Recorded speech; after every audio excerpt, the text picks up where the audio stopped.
Good evening and welcome to the November 10th, 2020 meeting of the Wolfeboro Budget Committee.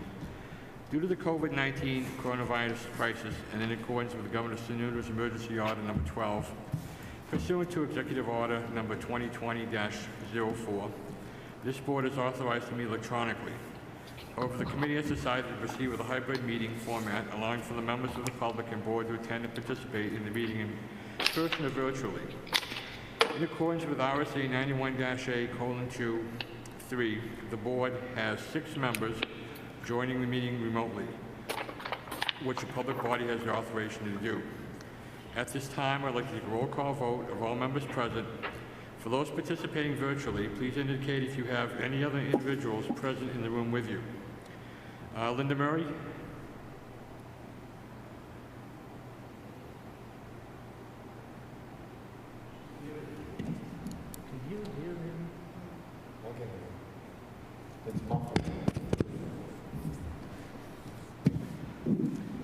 Linda, can you respond? Pardon me? I can hear. Paul O'Brien? I'm here.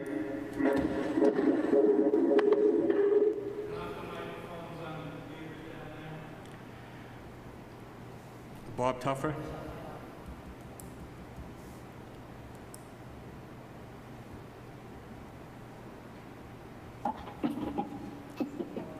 Bob Tuffer?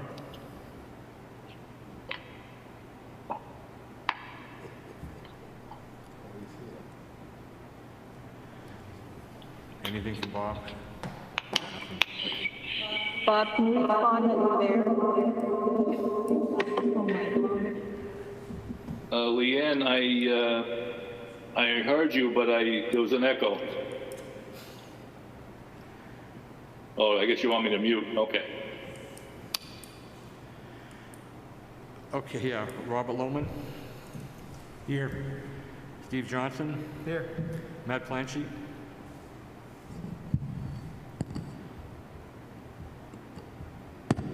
Matt Planchy? Okay. Bob Mulholland? Yeah. Tom Bell? Who was that? Tom Bell?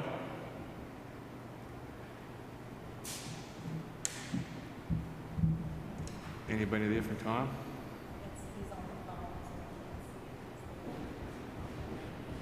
Okay, John Burrett? Yes. Brian Black?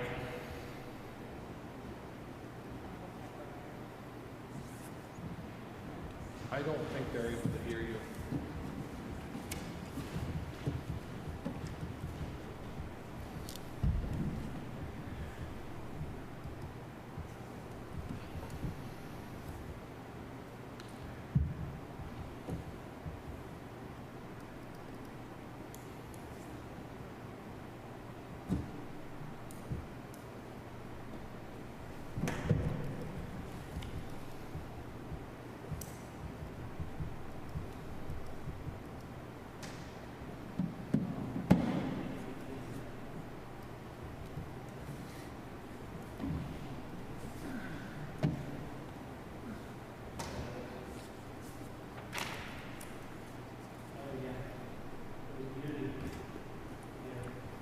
Can you guys hear us now in the virtual world?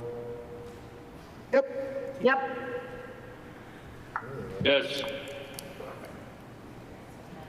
Okay, Matt Planchy? You here? I can hear you. It's kind of an echo. Okay, how about Tom Bell?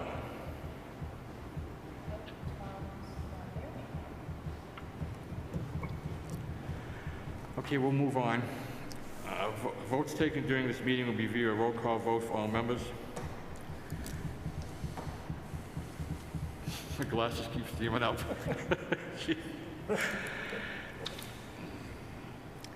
accordance with Emergency Order Number 12, for members of the public, this is to confirm that we are providing public access to the meeting by telephone with additional accessibilities by video or electronic means to the voting meeting. All members of the public and the board have the ability to communicate during this meeting through the GoToMeeting platform. The public has access to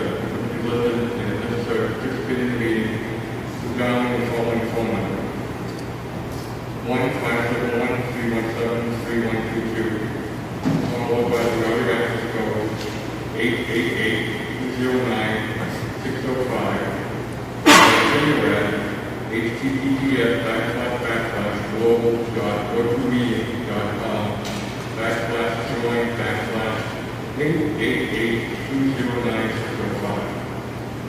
Providing public notice of such information for such a meeting, refuses to give notice of how to access the meeting in person, or you can go to the meeting, and instructions are provided on the town local website.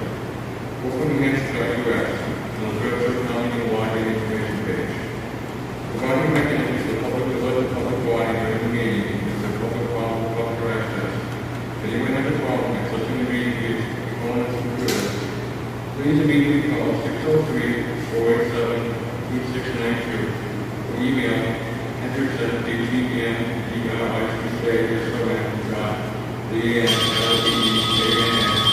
@gmail.com. In the event of the public unable to access the meeting, we will adjourn the meeting and have rescheduled at that time.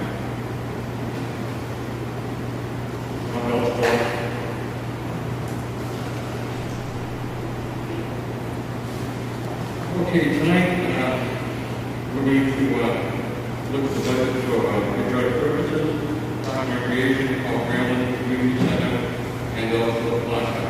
Mr. Town Manager, do you have anything you want to talk about before we start?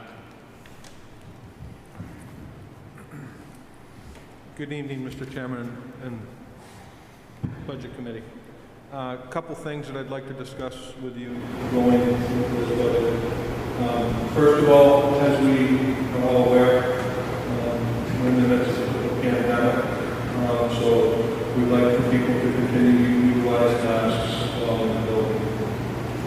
A couple of items relative to the 2020 budget. The audit is in process of being finalized. Today, our new finance director completed 9 pages worth of journal entries to be able to complete, move forward in completion of the audit. So that will be forthcoming.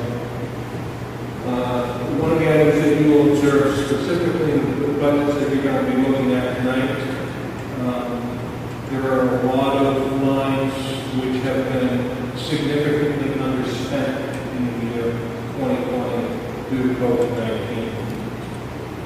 We got to give Christine and her staff a significant amount of credit. They worked hard and brought together excellent budgets.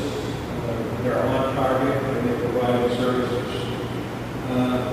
We are shifting to staff within the departments that Christine manages. Understand that we also had some more articles that came through last year that had an impact on Christine's operation relative to the gate chiefs and the need for gatekeepers going forward. We also have a capital outlay request that Christine is bringing forward to you. However, we're going to suspend that, and the reason is we will talk about it briefly, but last night with the Board of Selectmen, based on some of the savings which has occurred this year, we're going to execute that purchase order now and get that work done next to have an engineering plan done for the Abenaki ski area in Northwest. Overall, you will hopefully be getting your budget books early next week.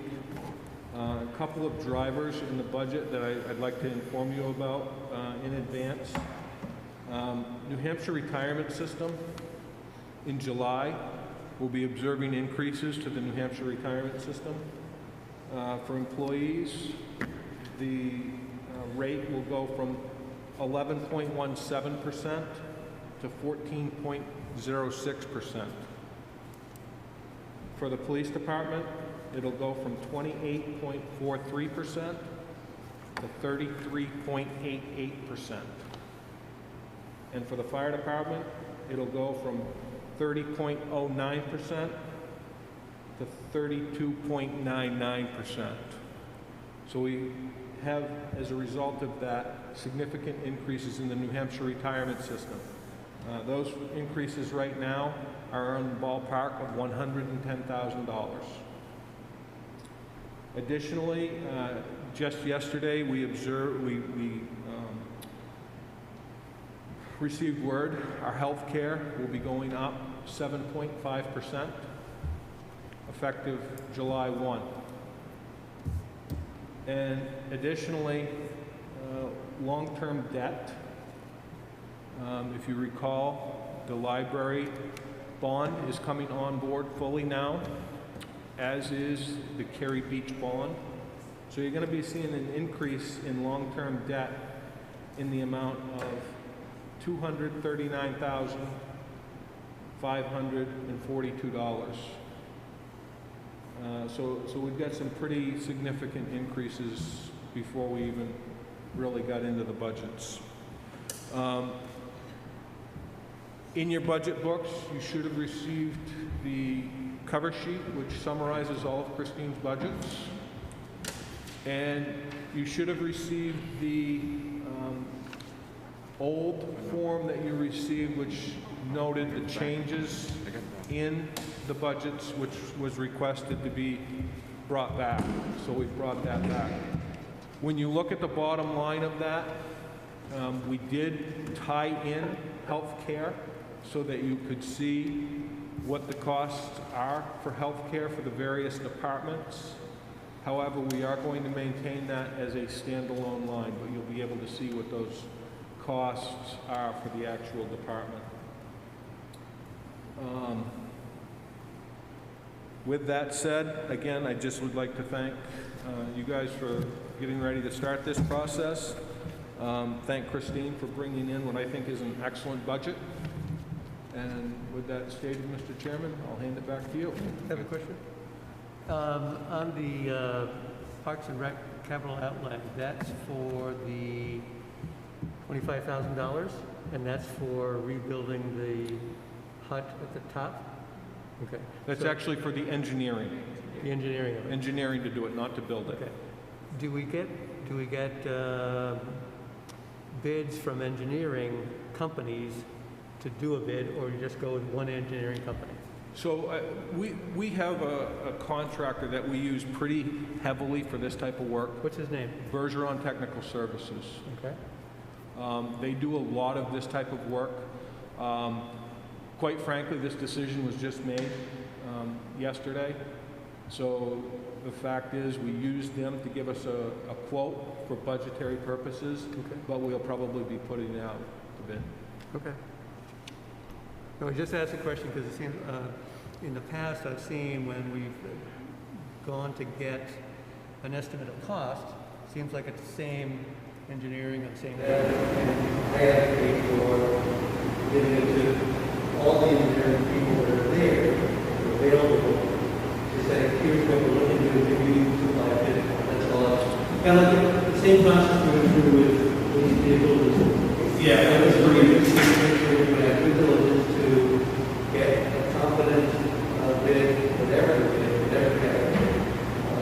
And then it may not be that we go with the least expensive or the most expensive. And you bring up an excellent point, because there are a lot of engineering firms that work exclusively for ski areas, period. Mm-hmm. And they may be interested in doing this, and they may have the science to be able to do it much more inexpensively and more efficiently than the company where we had got the quote. So we will absolutely put out an RFQ to get that done. Okay. Thank you for the question. And I have another question.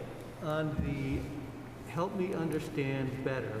How did New Hampshire relate change from 28 to 30%? Does that mean they are taking, they're telling the towns that we want you to take a bigger share of that? Is that correct? So there's a lot of history there.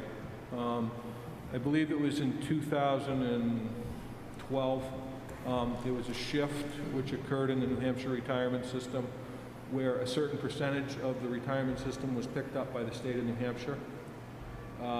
Those got downshifted to local communities, which in fact actually led to a significant increase in the appropriation that we have to bring forward.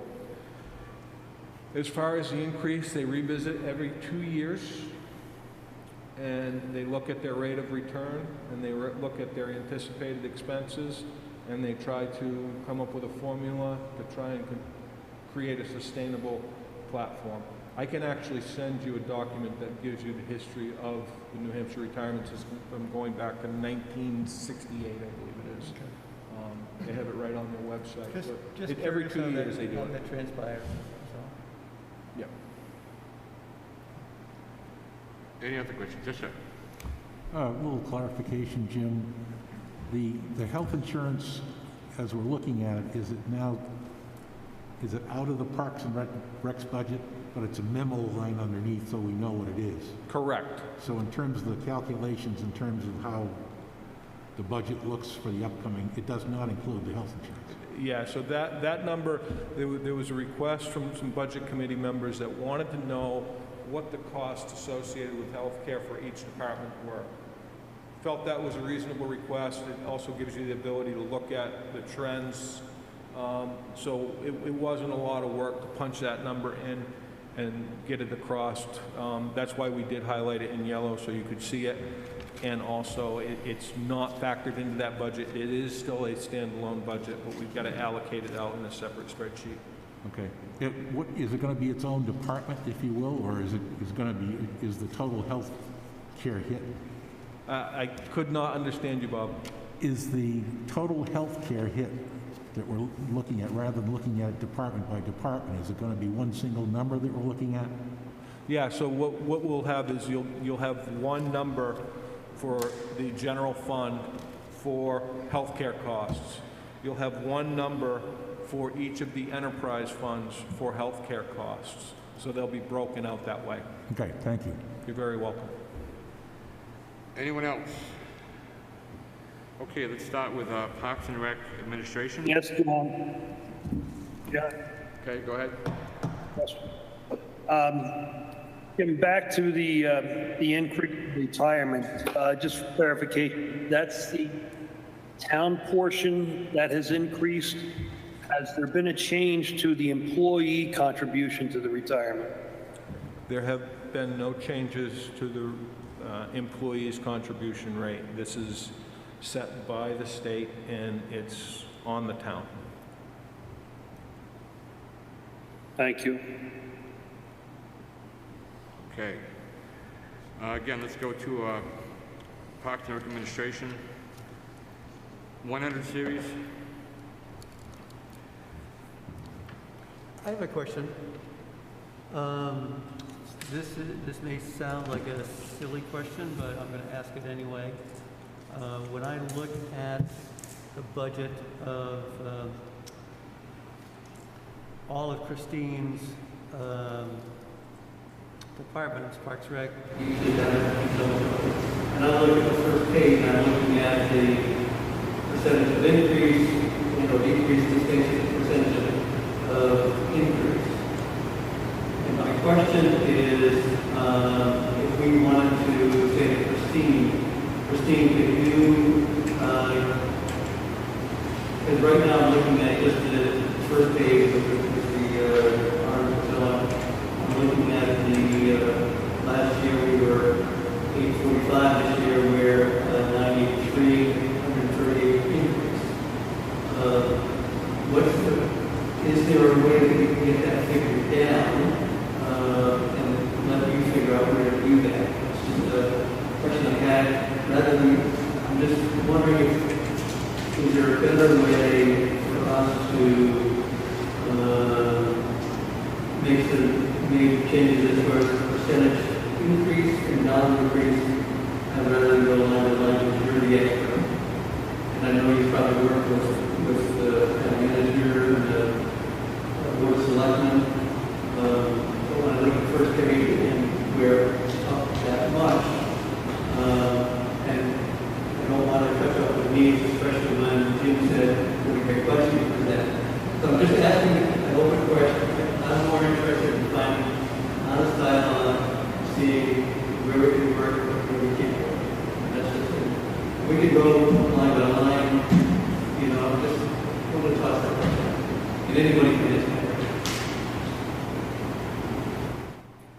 So Steve, can you just when you say first page, which page are you talking about? That? Yep. Okay, so, yeah, you guys can absolutely do that, but I would also remind you that if you go to the summary page, that this has the addition of a part-time employee that's being shifted out of programs over to this budget.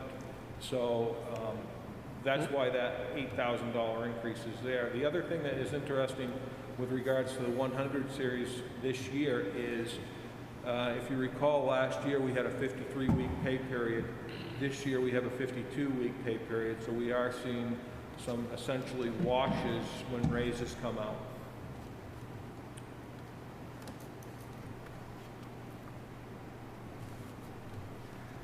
Okay, any questions on the 100 series? I have a general question, Yes, John. sir. I know this is going to sound radical, but we've got this front sheet that tells us where Parks Administration, Parks Maintenance, beaches, yada, yada, yada, are all looking at. Can we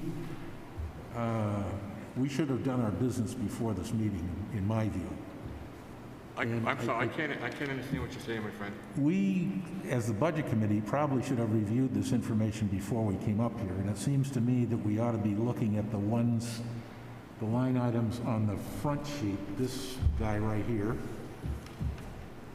that are somewhat out of whack, and spend more time on the things that are out of whack than going line by line on every single line item in this budget. We'll be here forever. That's a good point. And it's going to get worse when we get into some of the other budgets. That's just an editorial comment. I think we need to think about it. And I'll leave it at that.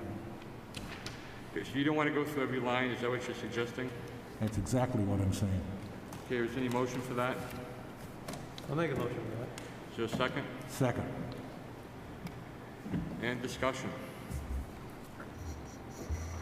Could you repeat the motion, please? I can't understand it. The way I understand it is, there's a motion not to go through each line item, but just to go off of this sheet.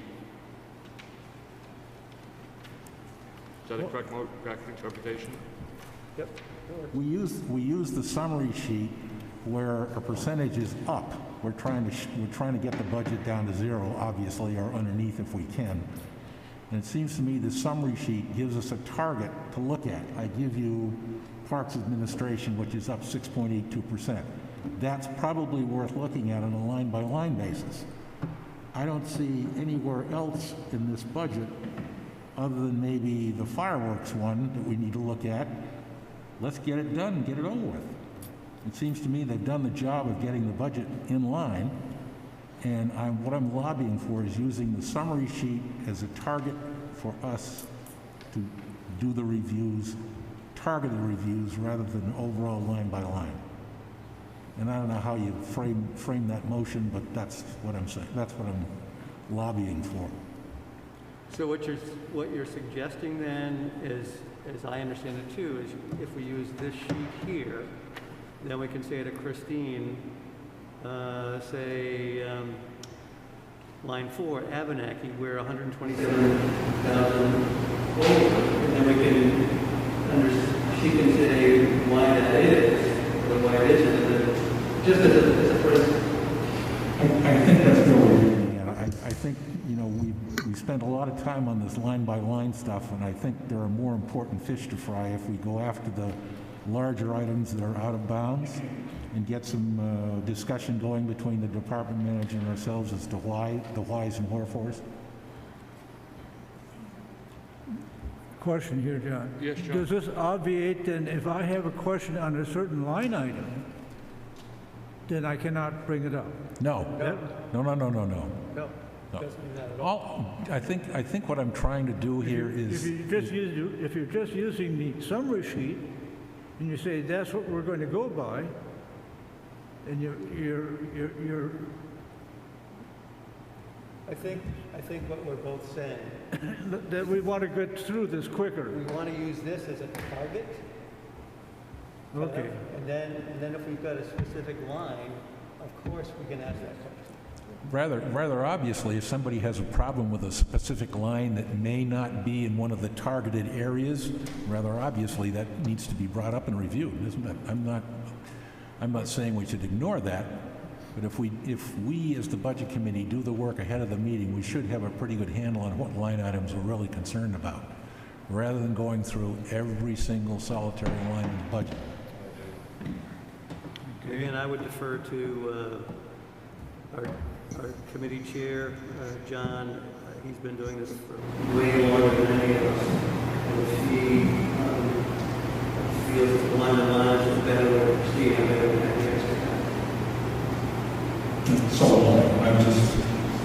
I'm not necessarily making a motion. I'd like us to consider it if it's worth considering. Yeah, we've got the motion, and we'll vote on it in just a minute.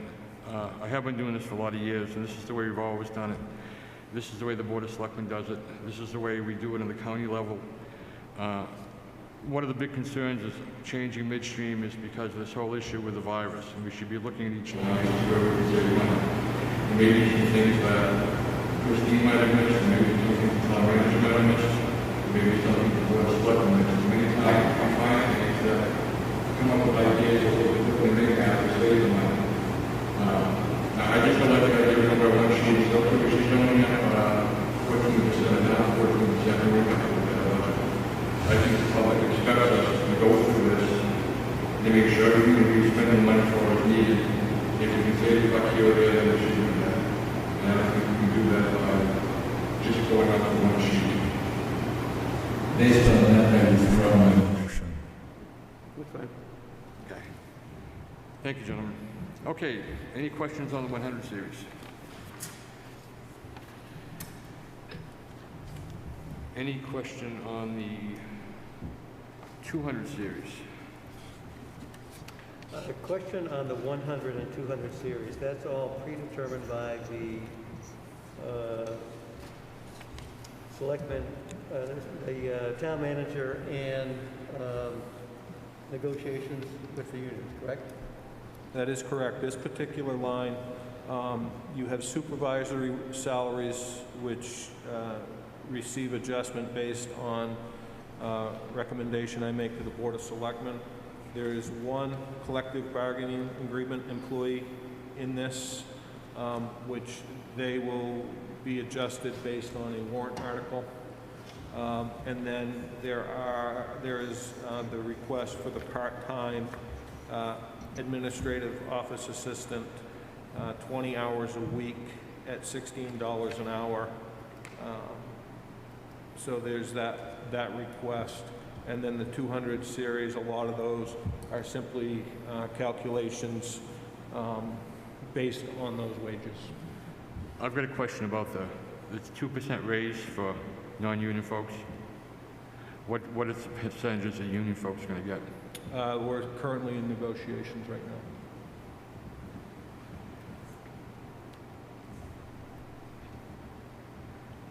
I believe there's a set rate for the employees under the police collective bargaining agreement. I'm not sure what that percentage is, but I believe it's painted out in their budget.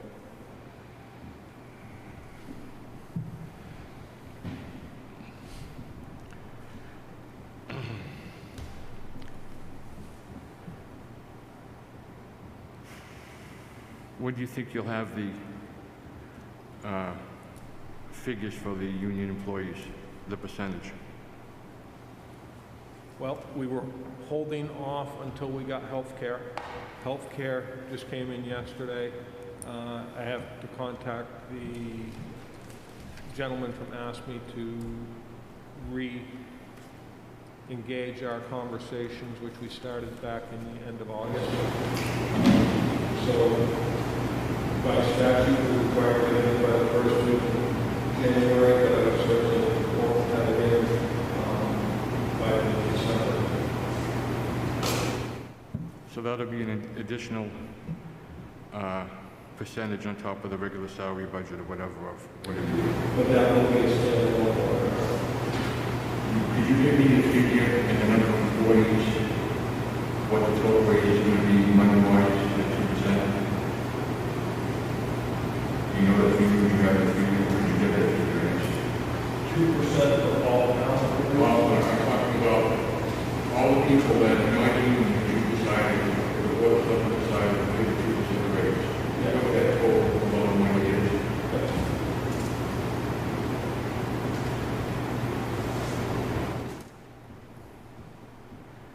Most of those folks in that category are management, so they probably got a higher salary than someone that's driving a truck or a union person. Is that a fair assumption? I would say that's a fair assumption. Okay, anything else in the 200 series?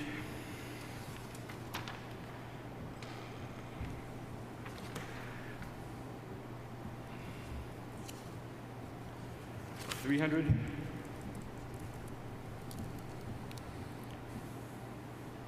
$400.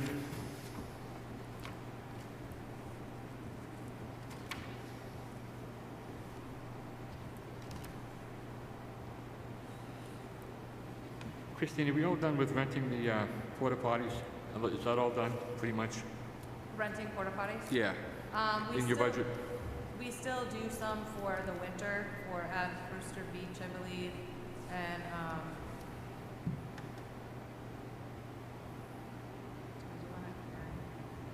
think I'll be. There are still some porta potties out right now. Yes. But I mean, as far as the summertime, we should do all the service area for the changes. We don't have a porta potties in the world.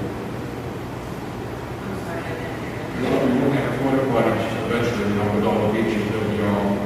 So unfortunately, our bathrooms are not handicap accessible, so we always have one that is always handicap. That's why we have it there. Yeah. 500 series.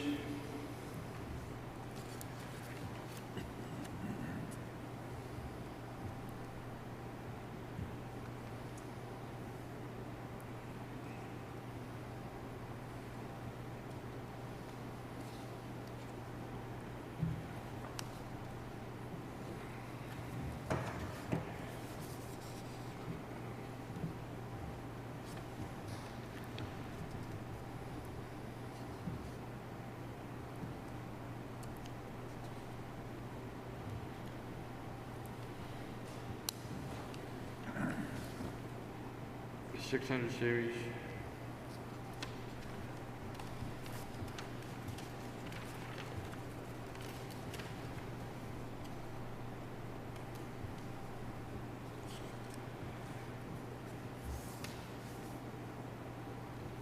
$700.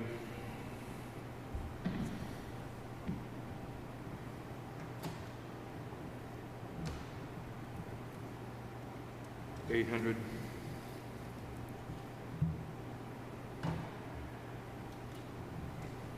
Where's the National Recreation and Parks Conference this year? This past year, the national one was supposed to be in Florida, but they canceled it. Where's the one for this year coming up? National? And when is that? Usually October. Of next year. Yeah, next year.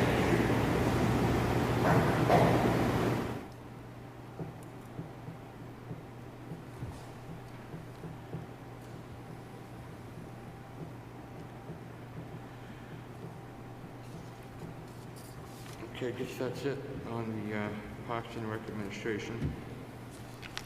Could I make a comment, and maybe I missed something, on each section that we have, if we could on the, because I'm not seeing, like with this one, I'm not seeing Parks Administration either on the print sheet or in the information that gets sent by email. And now we're going to go on to the next one, which I'm assuming is Parks and Maintenance.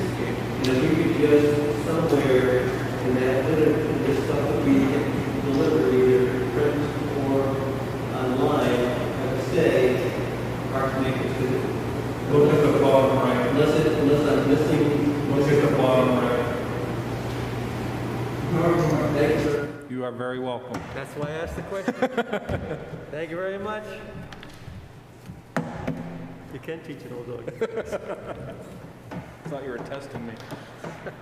Did we send the wrong one? No. Okay, let's go on to parks maintenance. Can't tell you how good that makes me feel. Glad to hear it.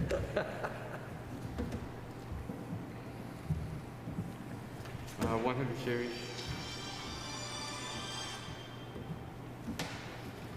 Play that.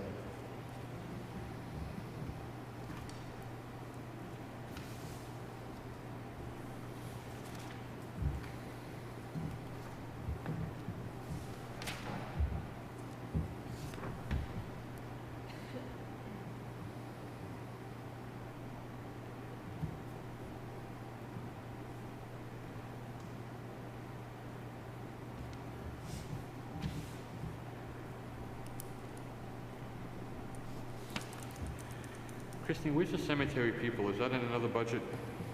Yes, in the cemetery budget. Okay.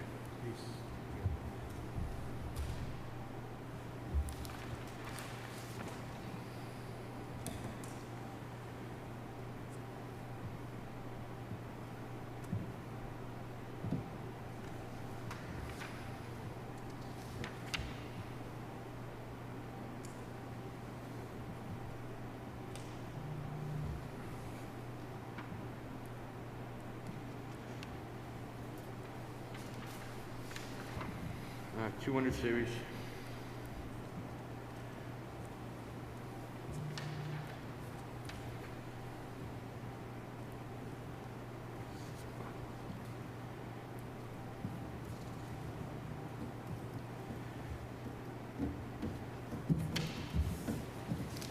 Series.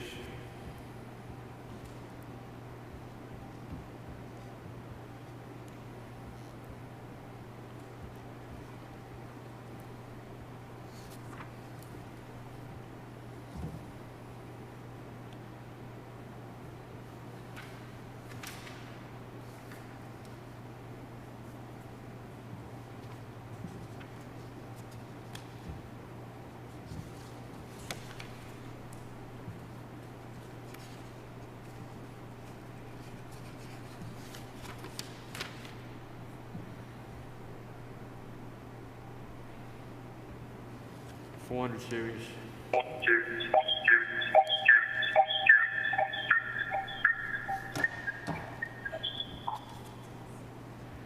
What was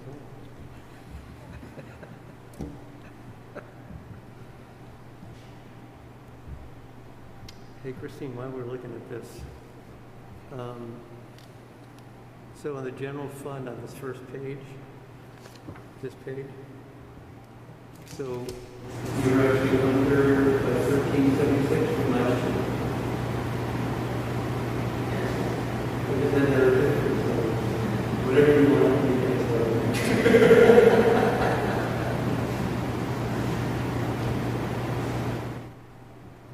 good job. 500 series.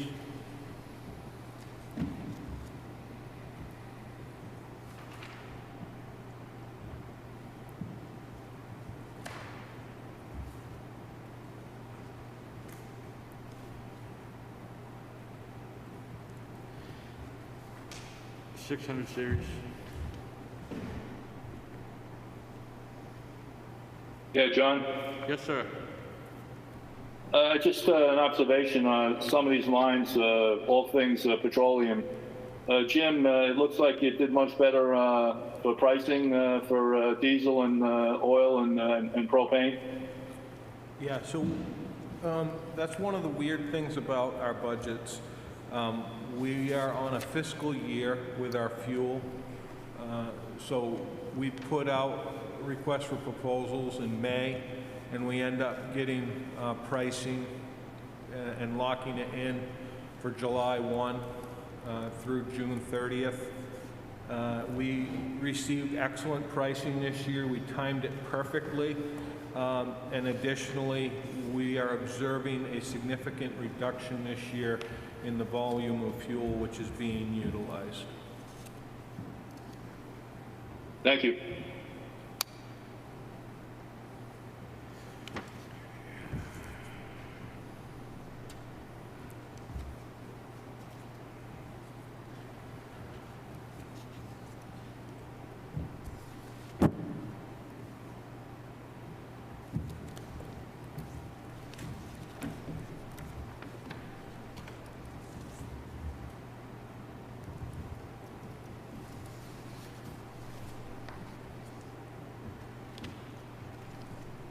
700 series. Excuse me, Yes, sir. on the 600 groundskeeping supplies, Christine, is that town-wide when you do shrubs and so forth? Are we talking around the town? Is that? Yes, so we do like Cape Park in that Yeah, area, just any of the, like, the gardens and stuff that we manage, yeah. Okay, thank you.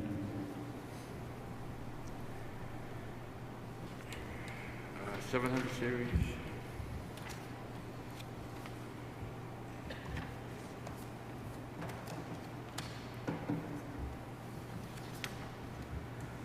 And that's it for park maintenance. Let's go to beaches.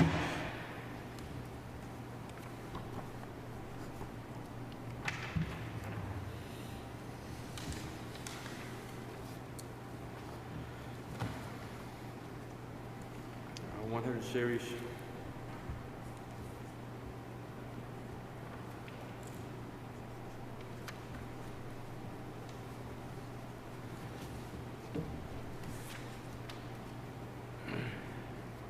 Christine, so the beach attendant gatekeepers, by making the beach private, it's costing us about $26,000 a year. I'm making it just open to residents.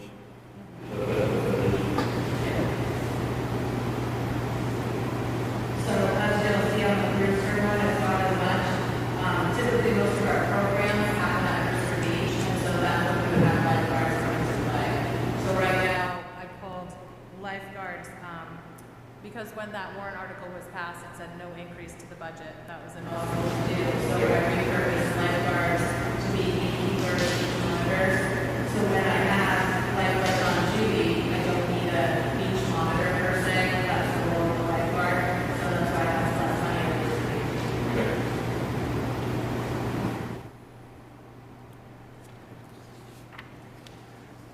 200 series.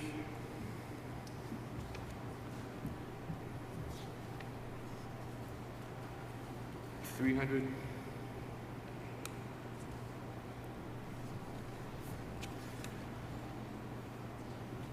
400.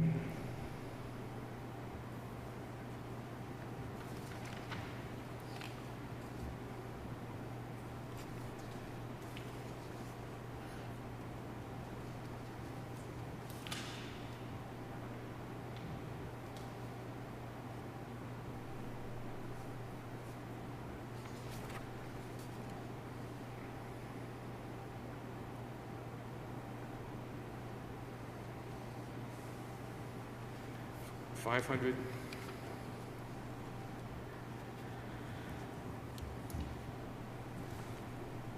600.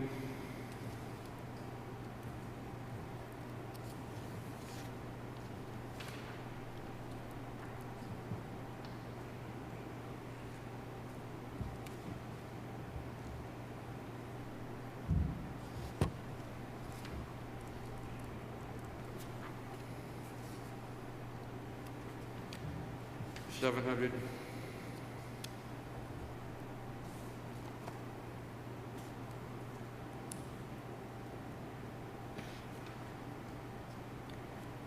800.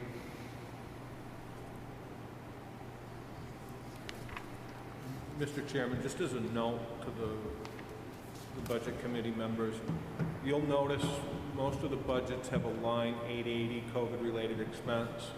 We created that line in all departments to be able to track any COVID-related expenses over the year so that we could put in for reimbursement through the CARES funds. To date, we've basically collected all of the, recouped all the costs associated with COVID-19, just so you're aware. Thank you, Mr. Town Manager. Okay, that's it on Parks and Rec beaches. Any questions on Parks and Rec beaches from anyone? Okay. Let's go to Abenaki.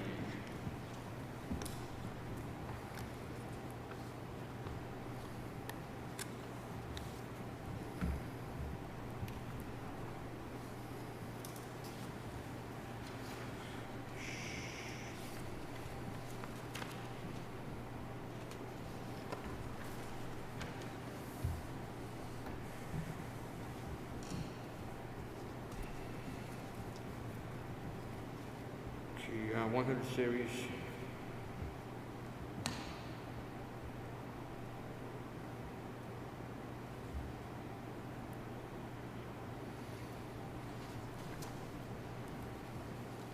$200 series.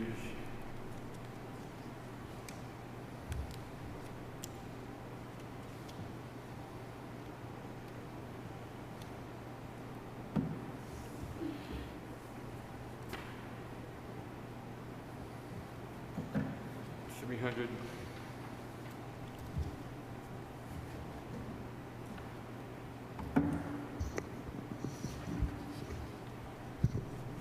$400. Question here, John. Yes, John. Question in 400. The capital reserve for the Abenaki, is that 100% for replacement of the roof? Or does that capital reserve that you have for Abenaki include normal maintenance of these slopes? No, that's more for like bigger price items, so it would be the lights, poles. I think when we see that sheet, it actually has it dictated out what's on there. So that would be the snowmobile, the ATV that's there, lights, poles, the groomer,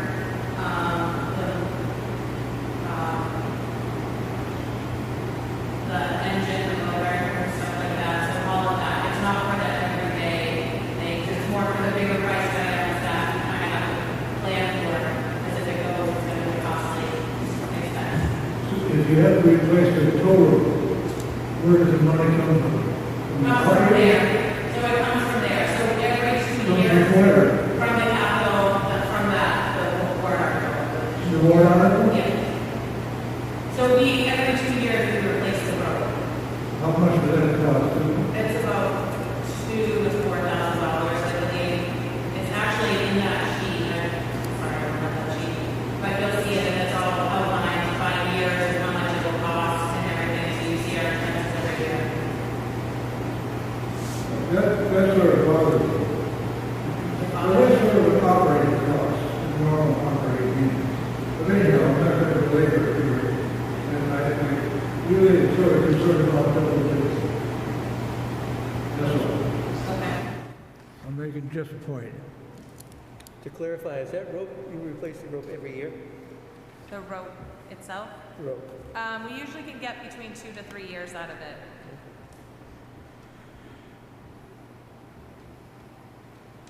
You get my point, Steve? Yeah, it's somewhat. Okay, thank you. Yep.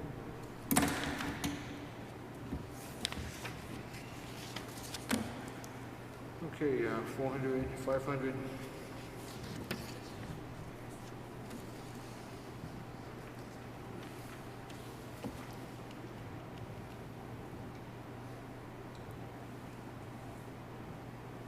Are we getting 500 now or 400? 500. Okay. Yep. Thank you.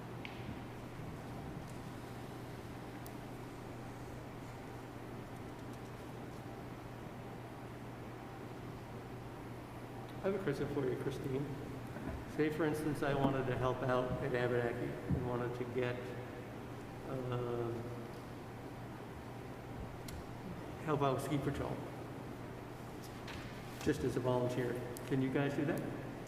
So we actually, we have a ski patrol, head of ski patrol, and it's, he actually has to, you have to take a class, so it's not just like anybody can do it. So there are some prerequisites you have to follow. So Right. we do have a ski patrol, head of ski patrol who's a volunteer that actually works for the dispatch, and he actually manages that. So he works with ski, the state and Ski New Hampshire, and we kind of make sure we're following all the guidelines. So yes and no. We do get volunteers that will come over and we start training and stuff, but we actually pay people. We do have a program called the YAC program, so it's for younger adults, and they end up, as they move up the ranks and get trained, they actually are volunteers. But they have to be with a ski patrol or a surfer.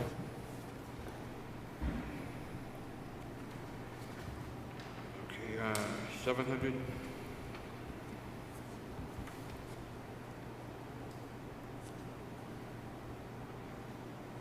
800.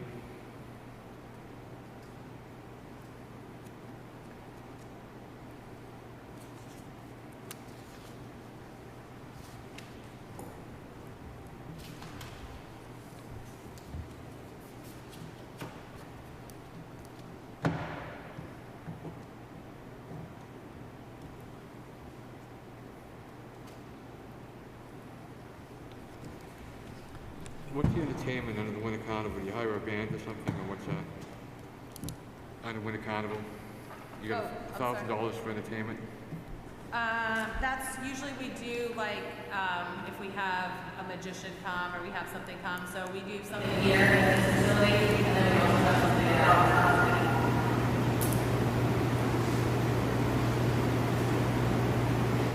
Okay, any questions on who's that? Questions on Abenaki?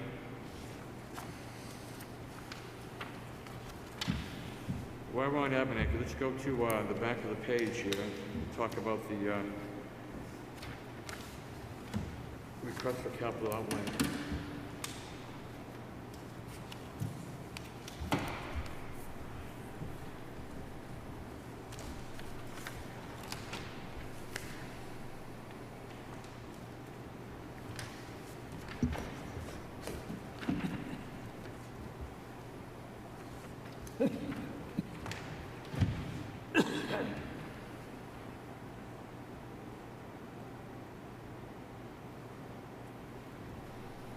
So this is the $25,000 for the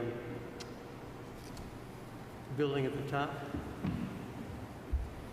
Yes, the engineering of the plans for it. And you're going to incorporate what did the town manager say? Incorporate something else into that?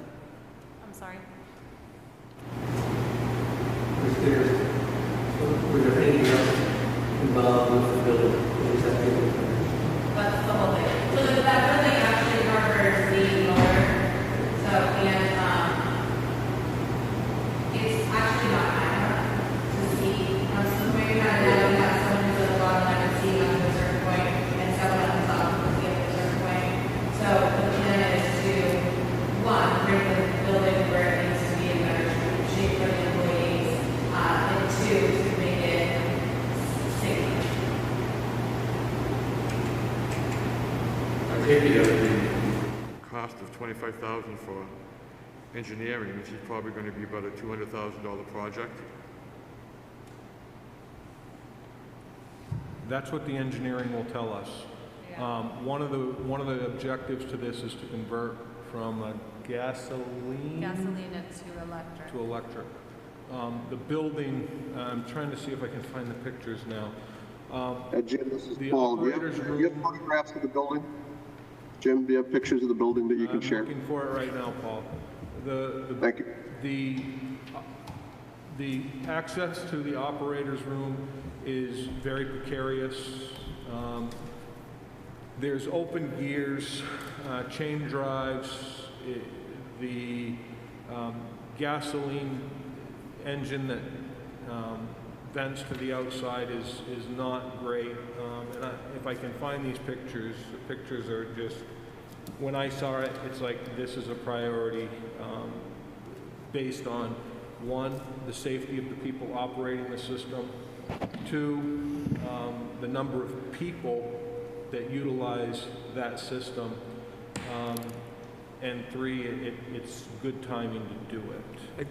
Speaking for one committee person, member, I'm totally in favor of it. I think my concern is that, you know, $25,000 just to have someone to study seems like a lot of money. So, your due diligence, town manager, can allocate the best way that you can, but what I'm hoping to get from our $25,000 is a bill that's less than that with a feasibility study. I'm all in favor. I've skied there since I was a kid. I think we're going to start skiing there again because it is so much fun. And I think switching to electric is a good idea.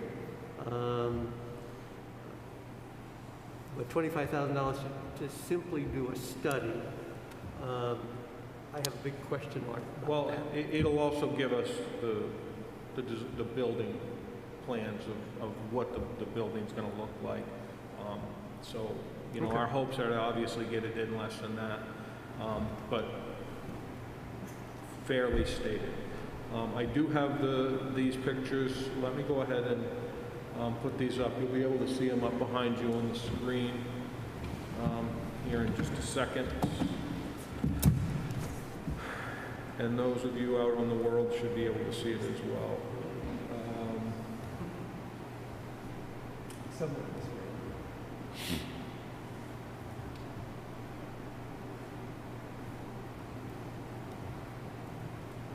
I gotta say, I like that whole building.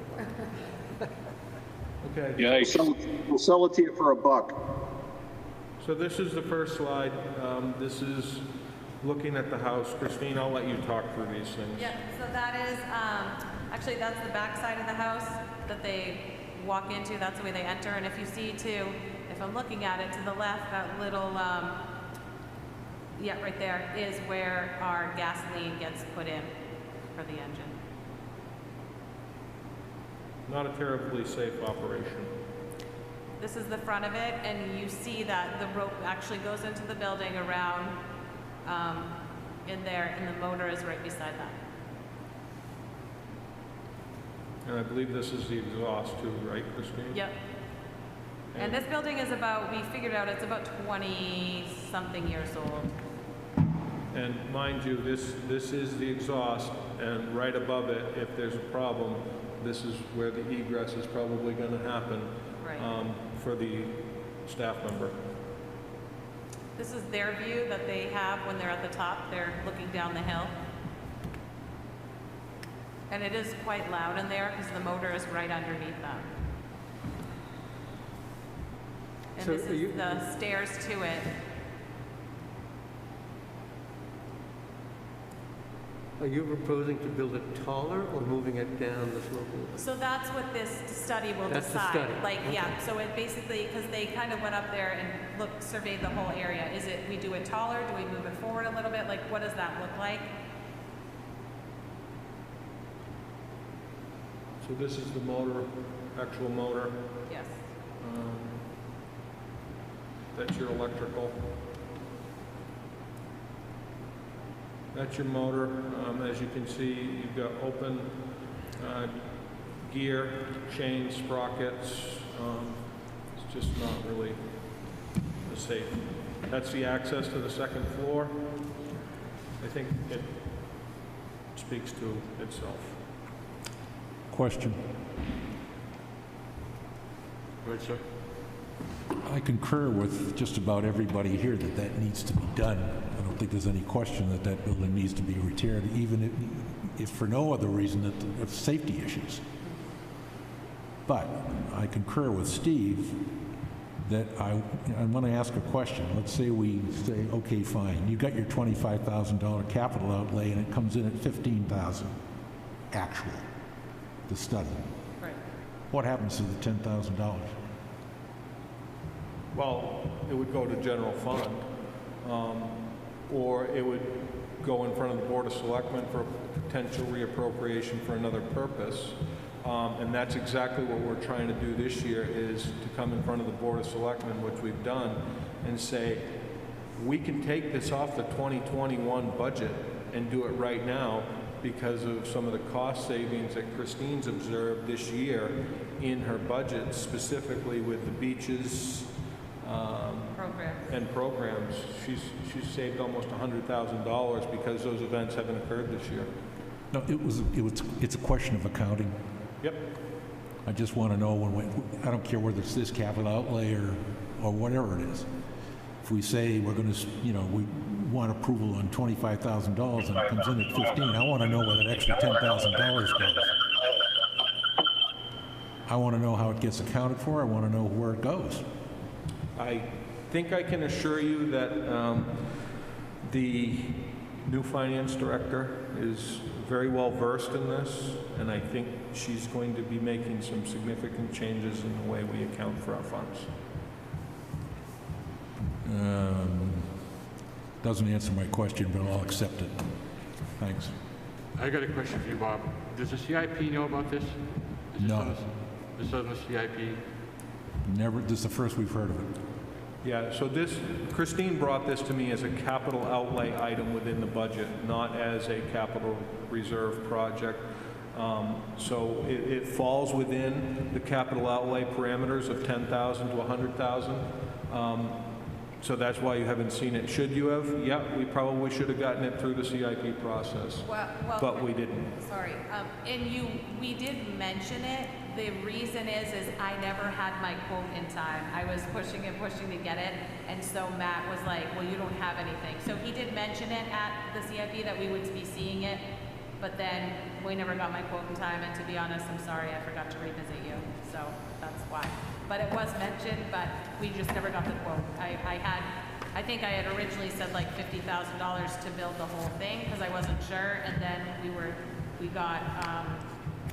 Dave Ford got involved just to say, we should probably do a study before we just build it. And I agree, because sometimes we rush into building something not knowing, like, are we doing the right thing? Like, this is, that building we have lasted about 20 years, probably should have been fixed a little bit before that. But, as we move forward, we're seeing, like, are we being efficient with what we're building and for the future?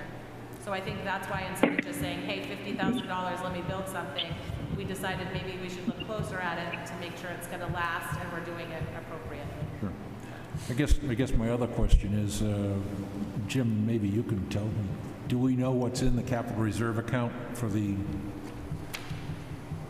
for Abenaki at this point? Right off the top of my head, I don't know. I can get that. The only reason I ask that question is if we've got a capital reserve account for extraordinary expenses, unforeseen, not daily, day-to-day stuff, why wouldn't this $25,000 be handled, why wouldn't the study cost be handled out of that capital reserve? Well, I'm not sure that it falls within the scope of the capital reserve fund. Christine's got a very well-defined program. It's been funded forever at about $16,000. This year we came in with a request for $20,000 because of escalation alone. Right. So I hear you, but I don't think it falls within the scope of that warrant article. Okay. Yeah, because when I looked at it, I thought the same thing, like, could I pull it from there? But it specifically says equipment, and that's more of a building. It possibly could do some of equipment, but it was more of the building. Plus, if I was to do that, it would probably drain my account, and I wouldn't have money for the groomer and all the other planned things. So I understand. Yeah, I was not aware of the stipulation of equipment. Yeah. So my bad. My bad. John? Yes. Yeah, that building looks like it was put up there around the same time as the old lodge in like 1930 something, and it really needs to go. I think it's pretty innovative of you, Jim, and Christine, to find the money in this year's budget so we don't have to spend the money next year. I think that was a very good idea. And to answer Bob Loman's question, the way I always understood this, I mean, if you only spend 15 out of the 25,000, then the other 10,000 goes into the unexpended fund balance, and it's considered surplus, and it'll show up in next year's audit, just like everything else that's not spent. Thank you. Thanks, Bob. Good. Mr. Chairman? John? Yes. Could I ask a question? Sure. And maybe it's too soon to answer this, but do you have a ballpark on what the building and equipment inside the building is going to cost? I think Christine has got some ideas based on other buildings in other parts of the state, but I don't think we do, and here's why. I had mentioned to Christine, where are we putting the motor house? Is it going back up to the top of the building, top of the hill, or is it going to go to the bottom of the hill? Rationale is if we've got to run wire up there, it's going to be rather pricey to run that up there. So we need the engineer to tell us what the best model is to do this and then give us a price. But I believe Christine had a price for one in Lincoln that was done. Yeah, so Lincoln redid theirs, so because they got a lot of volunteers and stuff too, so it was, I can't remember the price off the top of my head. but they rebuilt theirs because they kind of went with the same situation. It was an old building that needed to be upgraded, and then, of course, once you decide you want a new building, you have to make sure you're in code with everything, so. Mm-hmm. And you'll stick with a rope tow? Yes, that's the plan. I know a lot of people have talked about a T-bar or J-bar, and that might be the future. I think for Friends of Abenaki, they're really involved with fundraising, and right now our focus is on the snowmaking portion, because we do make snow and we have the guns. However, the staff is lugging them across the hills, and one of the things is putting in a line so they can just pipe to it and go up a little bit smoother.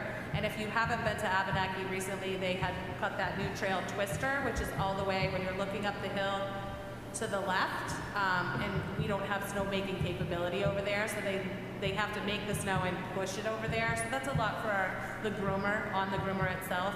So we're just looking at, you know, trying to make it so it's better use of the equipment and a little bit more efficient with making snow. Would you anticipate that the Friends of Abenaki would bear any of the cost of the new building? Right now their focus is the lights for the new trail and the snowmaking. It is a possibility, but that's not their focus right now. So sometimes we try to separate like what the Friends do and what the town's responsible for. And I think this is one of those things that they could help us, but right now their focus is on the lights and the snowmaking. I think this would be on the back burner, and as you see from the pictures, I think it needs to be brought to the front, so it's a priority. It does. Yeah. Yeah. It just would seem that if there is talk of putting in a T-bar or a J-bar, that it might be the appropriate time to be doing that. Yep, and absolutely. So that's why, you know, one, just to see like the capability of electric and what we're doing, but I think the nostalgia of having the rope, I think they always want to have the rope. I think if anything, they would add the T-bar or J-bar. And I've heard talks of it before when people were getting rid of things like other ski hills, if it's something they're interested in. So I think it definitely is on the back burner. I think we've really streamlined Friends of Abenaki and tried to come up every year, like what is the plan for the future of Abenaki? Because if you've been over there, we've come a long way and we've done a lot there. So when they fundraise, we have to specifically say, okay, why are we still fundraising? What do we need? And so that's what we're trying to focus on is like, okay, what are the needs of Abenaki and where do we go from here? So I think the snowmaking lights are top priority, and then from there, kind of looking at, you know, could they add, you know, I always hear they want a chairlift or all that, but we have to keep it in perspective. Okay. Well, it's a great, I can say my kids have always loved it, so Yeah. it's something that has to be kept up. Okay, we all set with that, Just a quick comment, and I'm glad that Matt did ask the question about the potential of you know, changing over from a rope tow to a T-bar, J-bar, or something like that in the future. But I think this is such a specialized project that it really should be engineered properly. Clearly, the structure that's there now is it's seen its better days. So I think it's, if for nothing more, it's a safety issue. It looks like it could very easily be a safety issue, so I think it needs to be engineered properly, that's all. Okay, let's move out of Abenaki and go to the hockey rink. Just on one page, and it's the 800 series. Jim, I got a question for you. This budget passes, does the town automatically send the $100,501 right into the Abenaki account, or do they bill it every quarter? How does that work? I believe it goes out quarterly. It's quarterly, and it's Pop Whalen, not Abenaki. Okay, say in the event that something changed with the pandemic, would Abenaki automatically get those payments even if it was closed? People could use this time? That would be an interesting question, and I think I would honestly bring that in front of the Board of Selectmen for a conversation. Okay. That's an interesting question. hadn't given that any thought. Okay, thank you. Hey, John, Yes. it's Tom Bell. Yes. Somewhere I had heard that the roof of the hockey rink may be needing repairs or replacements. Do we know about that? So I believe we've already made the necessary repairs to the Pop Whale and Ice Arena, correct, Christine? Yes, oh yes, sorry. I'm sorry, I didn't know who was talking. Yes, we did. So those emergency repairs have been completed. Okay, thank you. Okay, any other questions on the hockey rink? Bob Whalen. Okay, let's go into programs.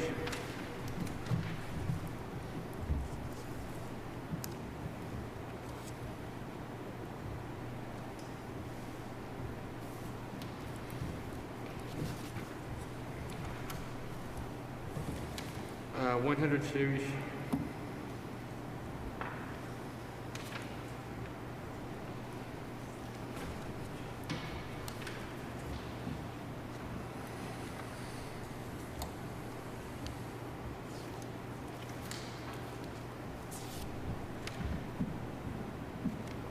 Christy, did you have much going on this summer down there with down at the park? No, we ended up not really running programs this summer. What we did though is because we were doing beach gatekeepers, and typically we have a lot of programs down there, I have park attendants, so I did have park attendants just making sure the bathrooms were clean, kind of picking up trash and making sure that was all set. But we really didn't run any programs down there, so we just wanted to have a presence just because that pavilion seems to get a little beat up. Right. So we were trying to keep a presence down there. Okay, 200 series.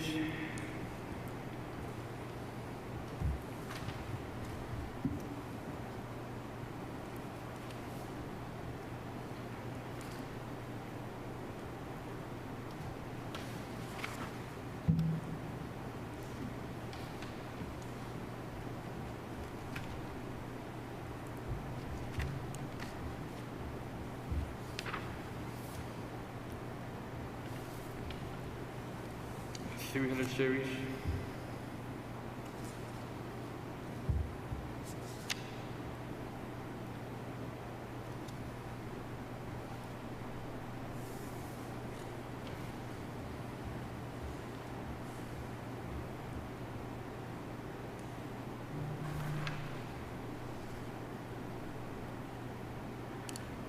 Christine, as I recall last year, there was some extra money to put a special camera down there at the pavilion that would go up to the police station. Did that get installed? Yep.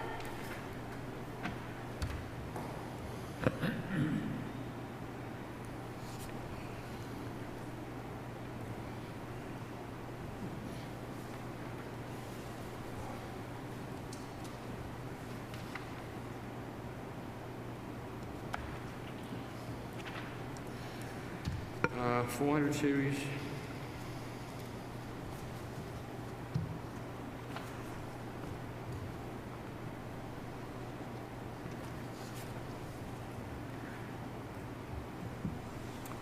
Question? Yes.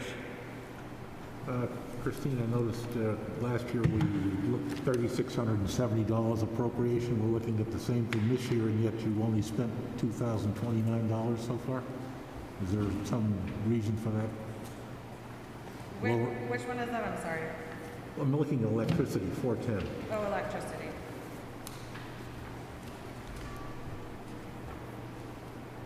Yeah, so, well, because we weren't really, because of COVID, we really didn't have a lot of things open, so lights weren't on. We didn't open the pavilions until late, and then we shut them pretty early. We were only having them open when it was monitored. So I'm assuming this appropriation pretends COVID isn't going to be around. Right. Okay. Yeah.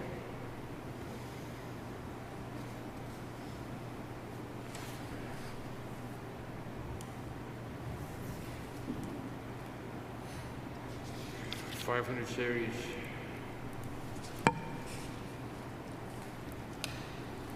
600 series.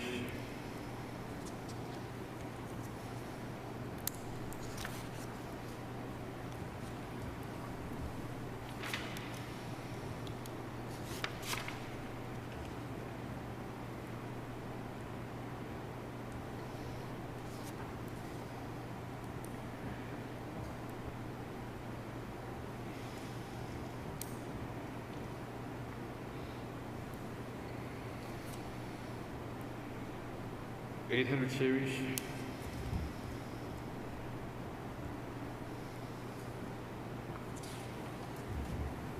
Looks good, Christine.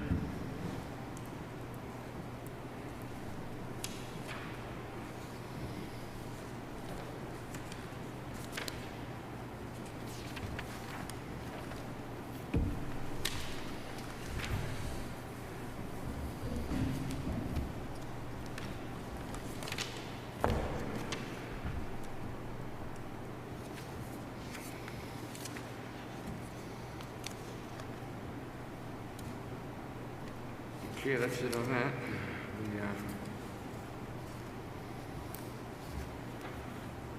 The programs. Let's go to community center.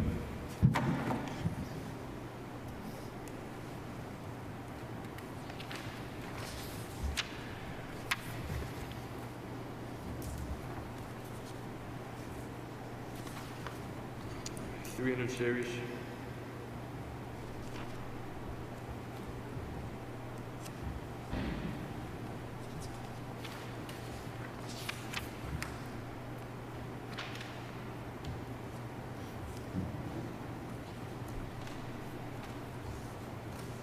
$400 series.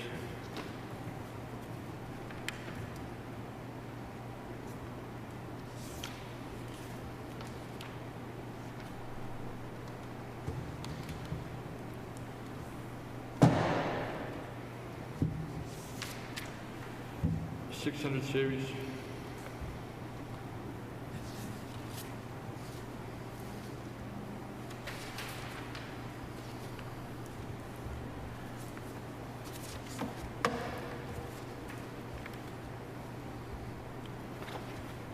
And that's it at the community center. Christine, I just got a general question for you. We'll go back to the beaches and the hockey rink and stuff. If I'm over there and I have a question, John. Yeah. I got a question. I'm looking at the community center front sheet. It says 3.02%, and the grand total here says minus 7.16. I'll have to look into that and make those corrections. Thank you. Okay. Christy, if I can just ask you, I'm at either Brewster Beach or Cary Beach or something like that, and I have a heart attack. You guys got like a defibrillator there or something? Yes, we do. All the beaches have them? Yep. Okay, how about the hockey rink? Going to the hockey rink? Or? Yep. Okay, great, All thanks. our facilities have them. Everything's got Yep, good. so there's one at the community center, one at the pavilion, one at Abenaki, one at, we worked with the state and got them, so we all have them everywhere. Oh, excellent, great, thank you. Okay, next budget is the patriotic purposes.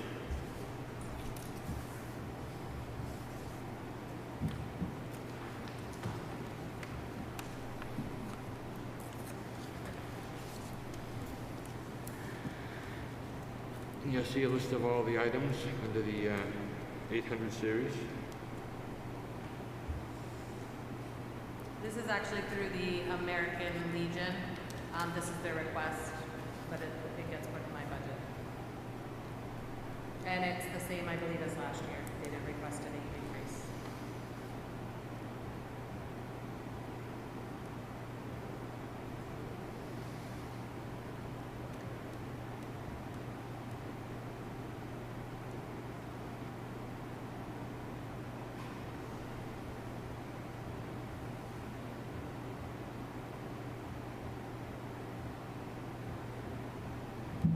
So 4th of It July. would be kind of nice to have for patriotic purposes this year. I'm sorry, Tom, can we repeat your question, please? No, I was just saying that it would be nice to have some patriotic purposes this year with not having any last year or in 2020. I agree. Any questions on patriotic purposes on the 800 series? Seeing them, we'll move over to Clark Complex.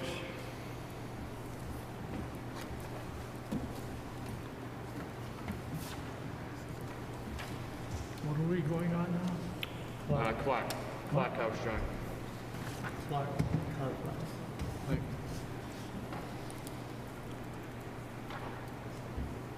Okay, 400 series.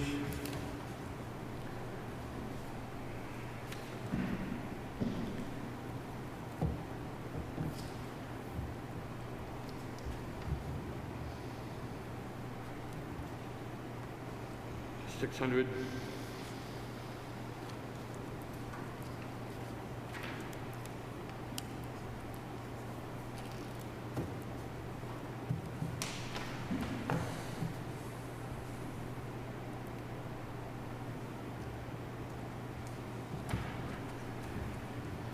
Can I go back to one in 400, the fire suppression inspection, that happens every year? That has to be done every year, is that your question? Yeah. Yes. Okay.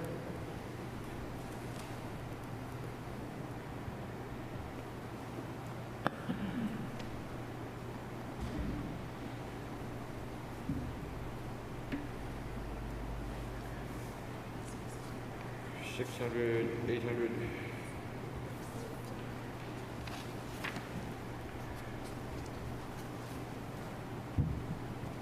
And that's it for Clark House.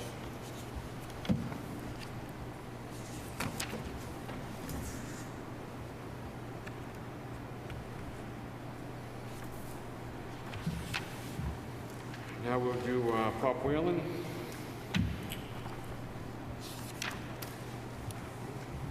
I have cemeteries due. Are you going to do that after Pop Whalen? Yeah. Okay. That was the next one I had there. That's fine. Thank you. Yep.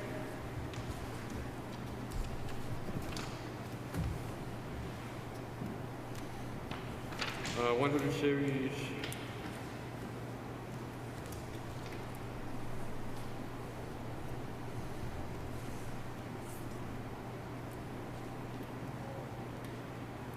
$200 series.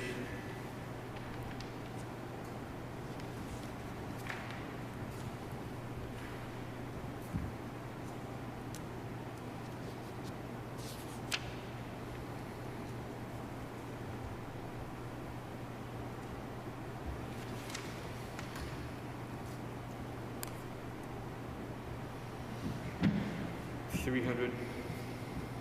Question. Yes. My old friend, administrative cost allocations. 10 cents. I noticed we've got a line item in here. Were we gonna, is technology in here, or have we got a problem with this? Is this gonna change? So I believe that, yes, all of the administrative cost allocations will end up being revisits. And let me explain why. So we've narrowed down the calculation. We understand it completely for the executive budget. We understand it clearly for the finance budget. We understand it clearly for the billing and collections. We do not understand it clearly for the technology. And the reason is the way that the calculation was put forward, it was per device. Now, when I started diving into that calculation, it appears that there was a formula that was built that also tiptoed around the expense associated with expendables, such as printers or devices, cartridges that go in printers are expendables, and those are all over the budgets in town.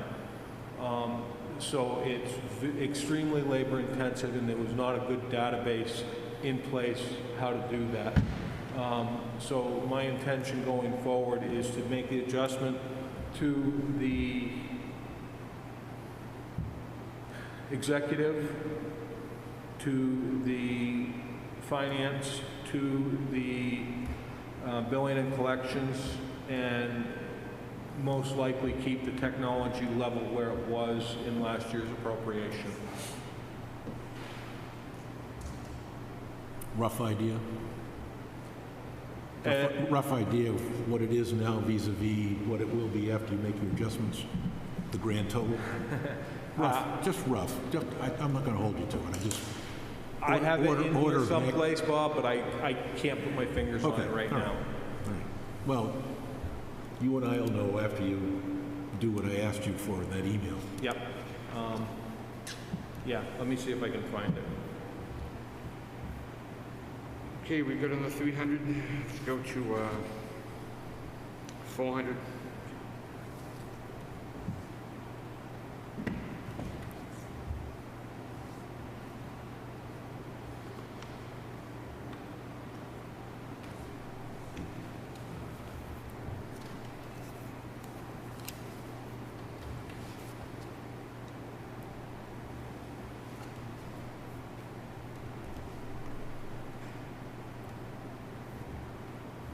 So I got a question on 410. So the electricity, that's just to power the cooling system in there? Is that what that's so much?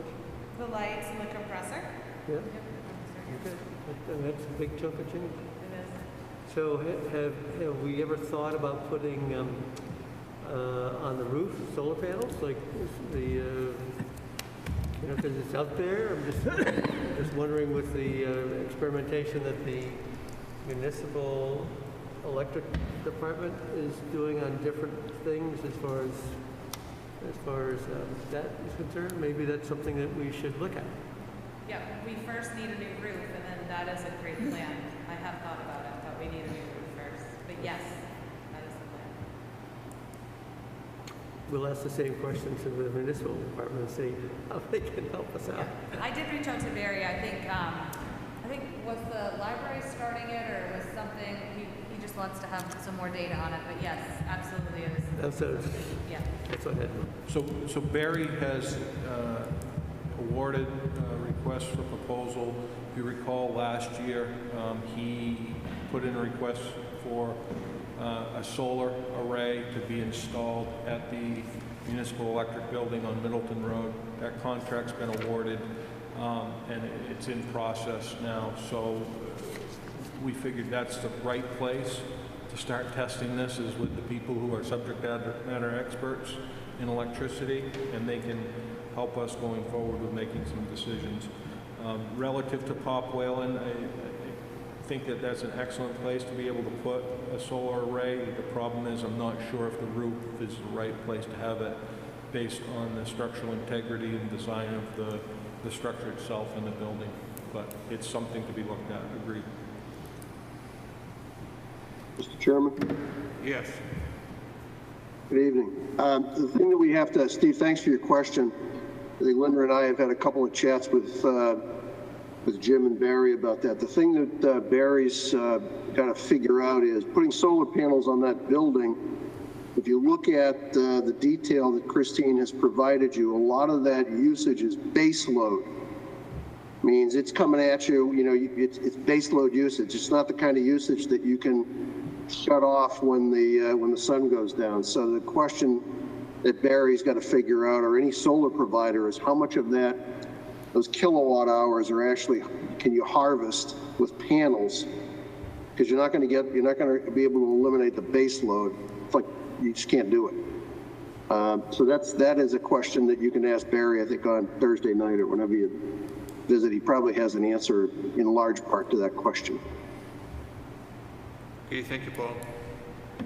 Any other questions? Okay, that's 400, 600.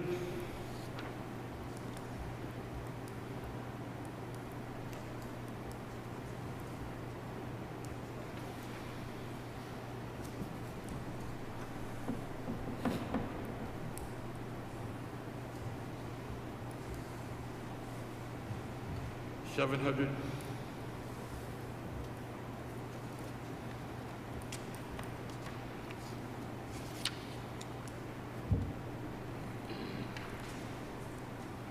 800.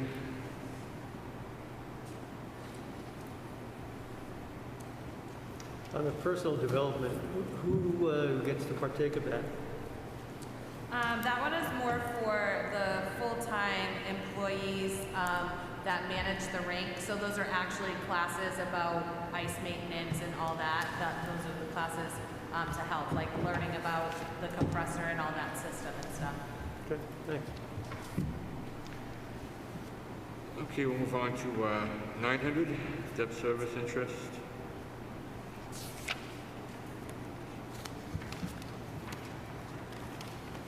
And that's it on Pop Whalen. Now let's move on to the cemeteries.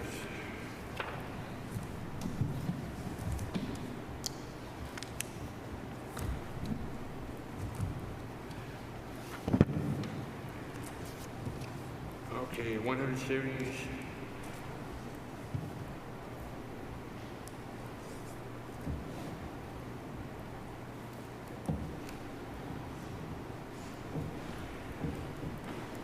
How many stones have you fixed, Christine? Do you have any idea since you started the program? No, I'll have to get a report for you.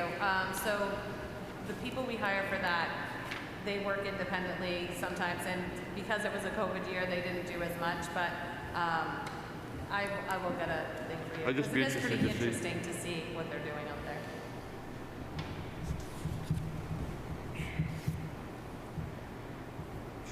And they do look great.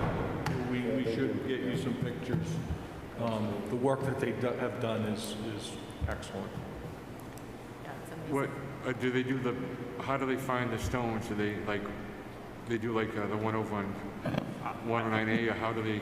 Are they older cemeteries? Yeah, so I'd have to talk to Ken and Kathy how they figured it out, but basically they go to the cemetery and kind of look at which is the worst shape and how they're doing, and then that's how they kind of figure out which ones need the most work.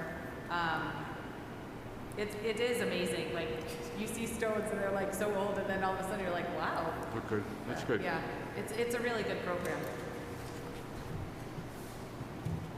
Okay, 200 series. 400 series.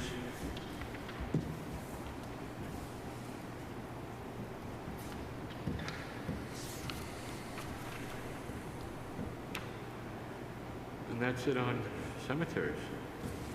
Question? Yes. Got another problem with the front sheet versus what's on these, what we're looking at. The cover sheet 41950 cemetery says minus 0.79%, and the bottom line on this one says minus 7.67.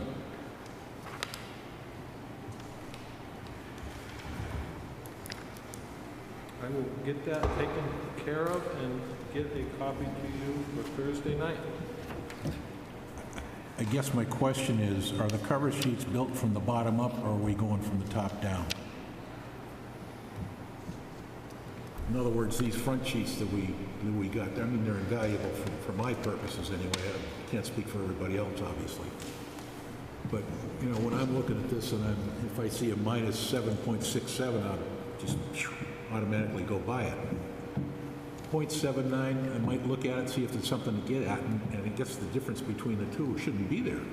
I don't know how the calculation's made. So I'm doing the calculations across the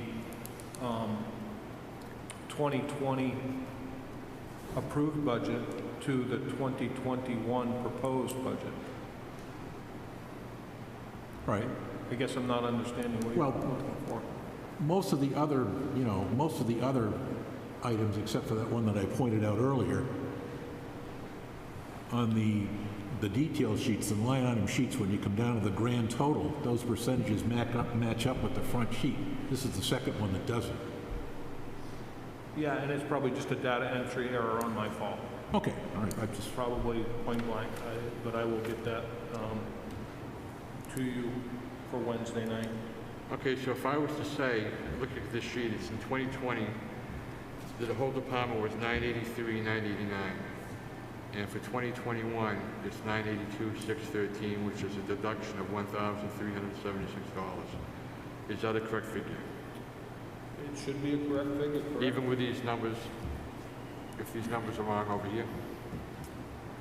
If those numbers are off, then it would be off, correct, but I... Did you say one of these numbers is off that you saw, Bob? Yeah. Two of them. Which one was it? Which one did I note first? Community center was a The community- negligible yeah. amount. Yeah, the community center was off, and this one's off. Yeah. Two of the smaller budgets, negligible. You know, We'll I get understand, it but corrected. there are calculations going on. I'm just concerned that we may run into this in a larger department. Yep, agreed. Okay, that's it on Parks and Rec and cemeteries and all the other stuff. I Chris, believe you I just- forgot fireworks. We did the fireworks, right? Patriotic purposes? You did patriotic purposes, and that has two portions. One is American Legion, and one is fireworks, but I just wanted to make sure you had those sheets. Yeah, they were included on my sheet. Did everyone else got Okay, them? I just wanted to make sure. Okay. Christine, I'm sorry, but I see a new face sitting beside you. Who is Oh, that yeah, gentleman? I wanted to introduce, I should have did. So this is my new assistant director. His name is Bo Betts, and I will let Bo tell you about. Hi, everybody. I started about 2-3 weeks ago now. I came from Alton. I've worked in Parks and Recreation for quite a few years, about 15 years. So I've worked in Rochester and Alton. So I'm happy to be here. Good. Welcome. The guy down there might give you a little trouble at the skating rink, so watch him. Okay, do we have anything else, Mr. Town Manager? We've got to do some minutes, but do we have anything else that we need these two folks for? I don't think so. Okay. Thank you, Christine. Nice job. Thank you. That was right. Okay, the next thing is, I guess we've got some minutes to take care of. And those could be the minutes from July 8th, 2020. Does anyone want to make any changes to those minutes?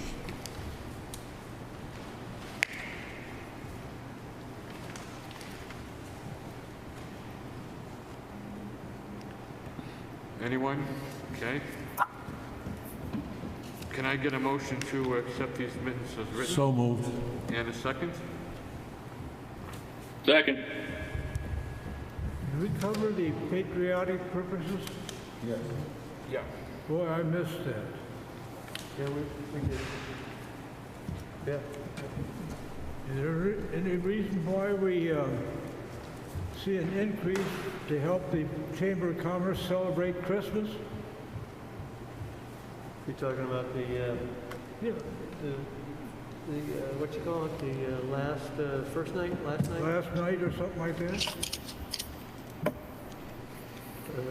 Why are we supporting that? Why are we supporting the first night? Last night, or Last whatever. night. That's right. Because we think it's a good idea. What? You think it's a good idea? You think it's a good idea? I personally think it's a good idea. I think the Well, town thinks last night is a good idea, but the thing is, how much money are we giving to the Chamber of Commerce through that? Now, secondly, in this one, right up here, it says, in coordination with contributions. It does. Is that the contribution, is that referring to the gifts, the money we give to different organizations? Or is it the contributions that the Chamber of Commerce gives? Having been on that last night committee in the past, it's a very worthwhile cause. A lot of private donations have come in to offset as well as to augment any funds the town gives. In my opinion, it's a very small amount to be an active participant in a very good thing. That's my personal opinion. Wolfeboro is one of the few towns, communities, that supports the Chamber of Commerce with tax money. And here's just an addition to it. Okay, gentlemen, we'll have Mary DeVries should be here. We have Mary coming, I think, for... John? Yes, just hold on John, for a second, Linda. I'm not going to say anything more, but I present it. We have a motion on the floor to accept the minutes, and it's been seconded. Are we going to vote on it? Yeah, we're going to vote on that right now. Okay, this should be a roll call vote. The motion is to adopt the minutes of July 8th, 2020. Bob Tuffer, Yes. Bob Logan, Yes. Steve Johnson. I wasn't here, so I really shouldn't vote on it. Okay. Matt Planch, Yes. Bob Mulholland. Not here? Okay. Tom Bell, Yes. John Burt. Abstain, I wasn't here. Okay, Brian Black, Yes. Paul O'Brien, Yes. and John McDonald votes yes. Motion passes, and the minutes are adopted.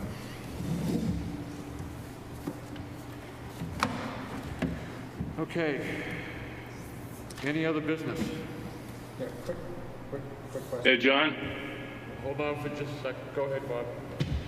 Jim, do we, I'm going to ask the question, you might not have the answer. Can you, thank you.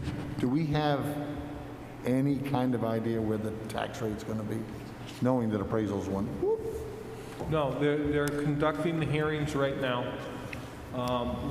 Once the hearings are complete, we're hoping that for November 18th, Board of Selectmen's meeting, the contracted service is conducting the revaluation. We'll have the information into the Board of Selectmen, at which point we're hoping that we will be able to have the tax collector bring forward a warrant. So it's probably not going to be until latter part of November. And do we know when those new appraisals on your properties are going to take effect? Is it this year or is it? Yeah, it'll take effect July 1? immediately. July 1 or beginning of the year? No, it'll take effect on this coming tax bill. Okay. December? Yes. All right, thank you. Linda, I'm sorry. I didn't mean to shut you off. Did you have something you wanted to say? I apologize. Yeah, I just wanted to explain about last night, Wolfeboro. It is not run by the Chamber of Commerce. It's run by the Special Events Committee of the Economic Development Committee. I'm the chair of that. We get donations from the community, from businesses to put on the event. In the past, the Chamber had paid for the fireworks. They are no longer going to pay for the fireworks, so my committee is willing to go out and raise $2,500 if, and hopefully that the town would come up with the other $2,500 because the fireworks will cost us $5,000. We don't come to the town. Only thing the town and the taxpayers pay is $500 in the economic development budget for last night, Wolfeboro. We have over 1,000 people come to the different events. This year, this event's going off. It's going to go off virtually. We'll have 2 events in person. One is the scavenger hunt. The other will be the fireworks. All the rest of them, we've got it onto a virtual format. So I think it is not just for the Chamber of Commerce. It is for the residents of the town of Wolfeboro, the children and the grandparents. They come, we see families come, we see grandparents. It's something that they do New Year's Eve. This year we will be done probably by 6:30. Some years, All St. Episcopal Church puts on a lasagna dinner. It really is a community event, not a chamber event. The chamber isn't even on the committee. Thank you, Linda. Jim, do you have any idea how much, I don't want the money we've saved or haven't spent for 2020 by the end of the year? They may go back into the general fund or whatever the selectmen want to put it. So if I understand the question correctly, you'd like an idea of the funds that are not expended in 2020, which may go back to the general fund? Right. No, and let me tell you why. Because that's the auditor's duties, as alluded to earlier. The auditor provided the finance director earlier this week with 9 pages worth of journal entries that had to be made for 2019 in order to be able to close the books for 2019. So we will have an idea of what the funds going into the unrestricted fund balance will be. From 2019? From 2019. So that number will be forthcoming to you in the next couple of weeks. The other goal for the new finance director, and she's currently working with Peter Chamberlain, our former finance director, on this, to land the 2020 budget so that we can get the auditors in here immediately and get an audit in a timely fashion going forward. Okay. On this, I think Pete is up to March now on actual expenditures on the 2020 budget. Oh, okay. That is correct. So the figures that we have here is guesstimates. Right. Okay, does anyone have anything else? Anyone from the public on there that wants to? John McDonald, I have something. Okay, go ahead. Yeah, John, in one of his emails to us, Jim Pinio asked us to move technology to November 30th, I believe. And I was wondering if you did anything with that.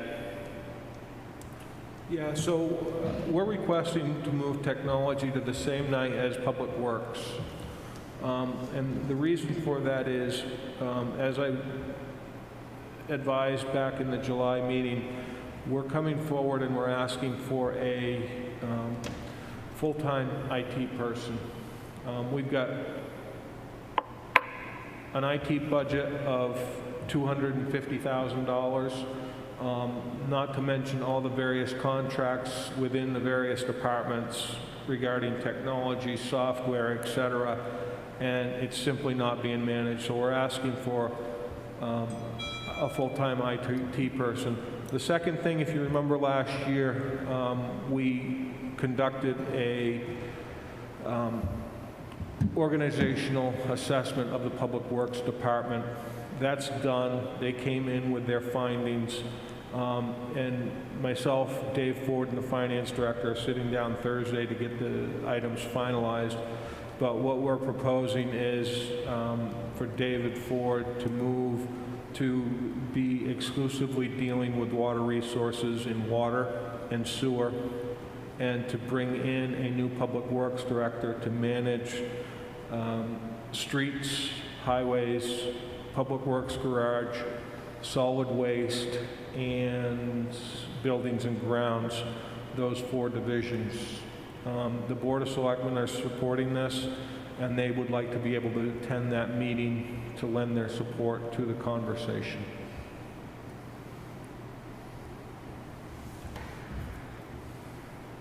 What day is that scheduled for? I believe it was the 30th.